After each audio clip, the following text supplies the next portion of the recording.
আসসালামু আলাইকুম, সবাইকে শুভেচ্ছা ও অভিনন্দন। নতুন আরেকটি ব্লগ ভিডিওতে আজকে আপনাদের দেখাবো খুব সুন্দর একটি ডিজাইনের ব্লাউজ, মানে শাড়ি অথবা লেহেঙ্গার সাথে আপনারা এই ব্লাউজটা রেডি করে পরতে পারেন। খুব সুন্দর, মানে ডিজাইন করাল ব্লাউজ এরকম শাড়ির সাথে তাহে অথবা লেহেঙ্গার সাথে তাহে, দামি শাড়ি বা লেহেঙ্গার মধ্যে এরকম কাজ করানো ব্লাউজের পিস তাহে। আপনারা ধৈর্য সহকারে ভিডিওটা দেখেন, আর প্লিজ আমার চ্যানেলটাকে একটু সাবস্ক্রাইব করে দিয়েন আর একটা লাইক দিয়ে দিয়েন। আর সেলাই ও কাটিং দুটোই একসাথে দেখেন আমি কি এই ব্লাউজটা কিভাবে রেডি করেছি। আর মাশাল্লাহ অনেক সুন্দর হয়েছে রেডি করার পরে, আপনারা দেখতে থাকেন। এই যে দেখেন, আমি এটা সামনের পাট, আর এর আগে যে পাটটা গেছে ওইটা পিছনের পাট, আর এটা হলো সামনের পাট। দেখেন আমি পিন দিয়ে কিভাবে ভিতরের কাপড়টা আটকে নিয়েছি যাতে একটু না নড়ে। আর দেখেন মাশাল্লাহ খুব সুন্দর হয়েছে রেডি করার পরে আমার এই ব্লাউজটা।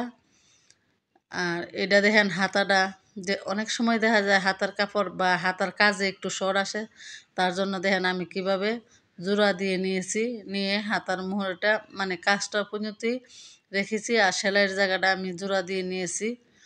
আর এই পিসগুলোতে অনেক সময় একটু কাপড় কম থাকে, তার জন্য একটু সাবধানের সহিত মেপে কাটিং করতে হয়। দেখেন আমি এটা একটা পুরাতন ব্লাউজ, এই ব্লাউজটাও আমার হাতে তৈরি। এটার থেকে আমি মাপ নিয়ে এই ব্লাউজটা তৈরি করব। এটা আমি মূলত আমার একজনের জন্য তৈরি করতেছি, এটা আমার ভাইয়ের বউর জন্য আমি ব্লাউজটা তৈরি করতেছি। এর আগে যে পুরান ব্লাউজটা দেখেছেন ওইটার মাপ অনুযায়ী আমি এটা তৈরি করব। ওই ব্লাউজটাও আমার ভাইয়ের বউর, ওইটাও আমি নিজেই তৈরি করে দিয়েছি। আর এখন এটাও আমি নিজেই তৈরি করে দেব। এই যে দেখেন, এটা কিন্তু একটা শাড়ির পিসের ব্লাউজ। এই যে আমি এখন কাটিং করতেছি, আমি পিছনের পাটটা কাটিং করতেছি। পিছন আর সামনের পাট একসাথে আমি কাটিং করব, করে কিন্তু সামনের পাটটা আমি 2 ইঞ্চি বড় রাখবো আর পিছনের পাটটা আমি 2 ইঞ্চি ছোট রাখবো। যেহেতু কাজটা এটা মাঝামাঝি করানো আছে, তাই এটা আমি এইরকমভাবেই কাটিং করতে হবে। এই যে দেখেন, আমি এখান থেকে একটা পাস্ট উপরের জন্য আর সামনের দিকের, আর একটা পাস হবে পিছনের দিকের।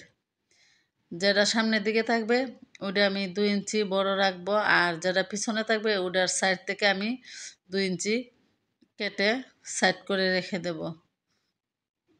এই যে দেখেন আমি কিভাবে গলার মাপটা নেই, যেহেতু এটা কাজ করানো রেডি ব্লাউজ, সেলা শুধু বাকি গলা টলা সব কিছু করানো আছে।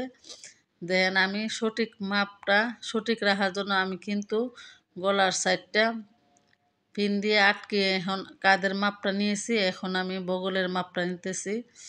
এই যে বগলের জন্য আমি নিয়েছি এখানে 6.5 ইঞ্চি, 6.5 ইঞ্চি অর্ধেক থেকে আমি ভিতরে 1.5 ইঞ্চি থেকে আমি গোল রাউন্ডটা তৈরি করবো। আর এটা হলো বডির মাপটা। বডি আমি এখানে 10 ইঞ্চি নিয়েছি, 10-এ 10-এ 20, মানে 40 ইঞ্চি বডির জন্য আমি ব্লাউজটা তৈরি করব। এই যে দেখেন এই অনুযায়ী আমি কিন্তু কাটিং করে নেব, তারপরে সামনের পাটটা কাটিং করব। আপনারা ধৈর্য সহকারে ভিডিওটা দেখতে থাকেন, দেখলে আপনারা নিজেরও এরকমভাবে তৈরি করতে পারবেন, বা যারা টেলারিং না করেন তারা বাহিরের টেলার থেকেও এইরকম সিস্টেম দিয়ে ব্লাউজটা তৈরি করে আনতে পারবেন। এই যে দেখেন আমার পিছনের পাট কিন্তু কাটিং হয়ে গেছে, এখন আমি এটা রেখে তারপরে আমি সামনের পাটটা কাটিং করব। এই যে আমি টিকেনের মাপটা নিয়ে নিয়েছি, এটা পিছন পাট যেহেতু 2টা টিকেন পড়বে তার জন্য আমি নিয়ে নিয়েছি। এখন দেখেন আমি সামনের পাটটারে আবার একইভাবে পিন আটকিয়ে তারপরে আমি, যেহেতু গলাটা যাতে না নড়ে বা এদিক সেদিক না হয়, সঠিক মাপ যেরকম থাকে, তার জন্য আমি পিন দিয়ে আটকিয়ে আমি কিন্তু সামনের পাটটা কাটিং করব। দেখেন নিচের দিক দিয়ে কিন্তু আমি 1/2 ইঞ্চিতে একটু বেশি রেখেছি, আর সামনের দিকে দেখেন আমি 2 ইঞ্চি পরিমাণ বেশি রেখেছি। ওইটা কিন্তু আমি একদম কর্নারের কাপড়টা আমি শুধু সোজা করে নিয়েছি। এই যে দেখেন আমার দুনোটা পাট কাটিং শেষ। আপনারা ধৈর্য সহকারে দেখতে থাকেন। আর হলো সামনের পাটের জন্য আমি ওই যে তাল পাটের অংশ কাটিং করব। এই যে তাল পাটটা আমি কাটিং করে নিয়েছি। এখন দেখবেন আমি আস্তরটা কাটিং করব।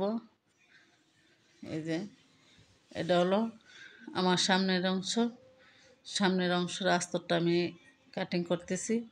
তারপরে আমি পিছনের অংশের আস্তরটা কাটিং করব।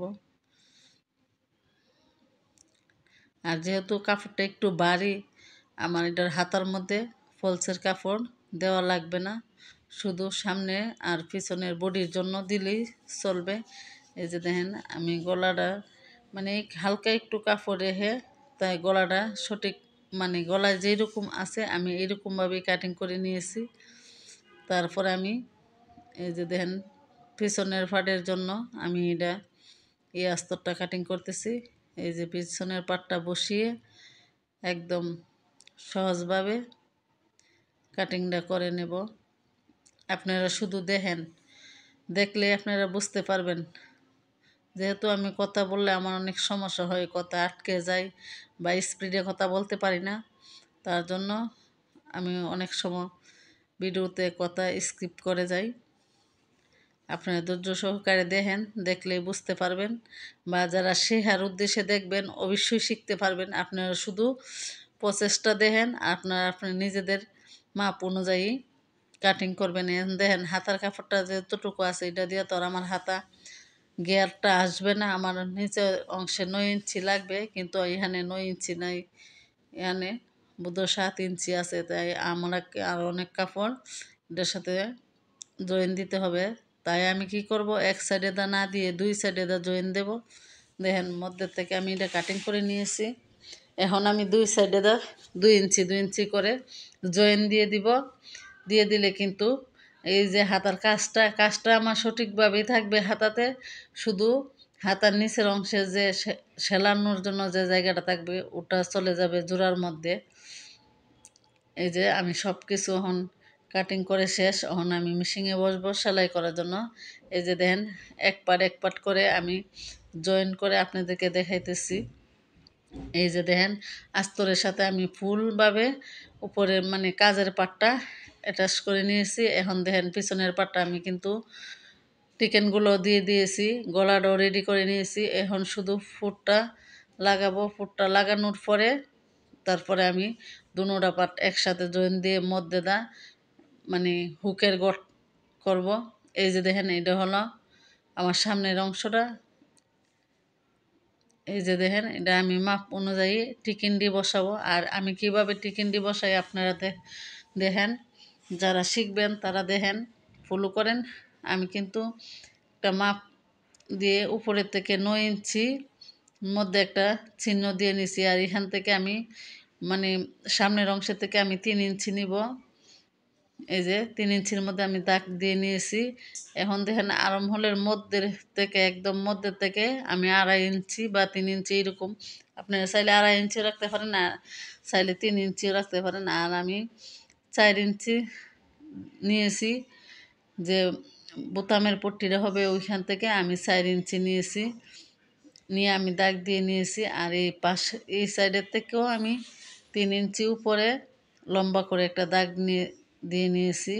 এই যে আপনারা দেখতে থাকেন। আর আমার এখানে ব্লাউজের লম্বাটা হবে প্রায় 13 থেকে 14 ইঞ্চি লম্বা হবে।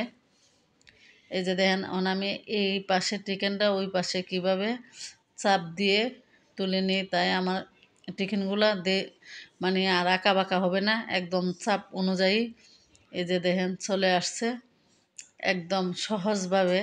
আপনারা কিন্তু এইভাবে কাজটা করলে অনেক সুন্দর হবে এবং অনেক সহজ হবে, আপনাদের কোনো ভুল হবে না। এই যে দেখেন আমি সামনের অংশের মধ্যে থেকে দাগ দিয়ে নিয়েছি, ওই দিক দিয়ে আমি কাটিং করব। এই যে দেখেন হাতারা আমি কিভাবে জয়েনটা দিয়ে নিয়েছি, অতিরিক্ত কাপড় দিয়ে আমি জয়েনটা দিয়ে নিয়েছি। এখন দেখেন আমি গোল রাউন্ডটা তুলে নিব। এই যে আমি 9 ইঞ্চি বরাবরই একটা দাগ দিয়ে নিয়েছি। আর উপরের থেকে আমি এই যে 9 ইঞ্চি বরাবরই দাগ দিয়ে নিয়েছি। যেহেতু পিছনের অংশে আমার 3 ইঞ্চি ডালু হবে, তাই এই যে আপনারা একটুখানি দেখেন, আমি বলে আপনাদেরকে বোঝাতে পারবো না, কারণ আপনারা দেখলে বুঝবেন না যে এই কাপড়টা এইদিকে লম্বা ওইদিকে বাটি। এই যে দেখেন, এই রাউন্ডটা দেওয়ার জন্য আমি কিন্তু ওইদিকে কাপড়টা কম, তাহার সত্ত্বেও কিন্তু আমার রাউন্ড আসা পড়ছে। এখানে আমার হাতার লম্বা দিয়েছি 7 ইঞ্চি, আর হাতের মুহুরিও আমি 7 ইঞ্চি রেখেছি। এই যে দেখেন, আমার জয়েন্টের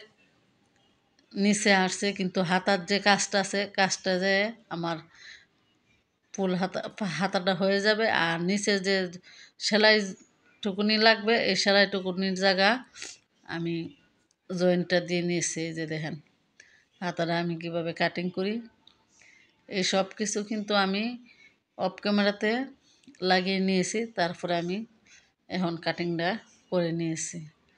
এই যে দেখেন আমার দুনোটা হাতা কিন্তু কাটিং শেষ।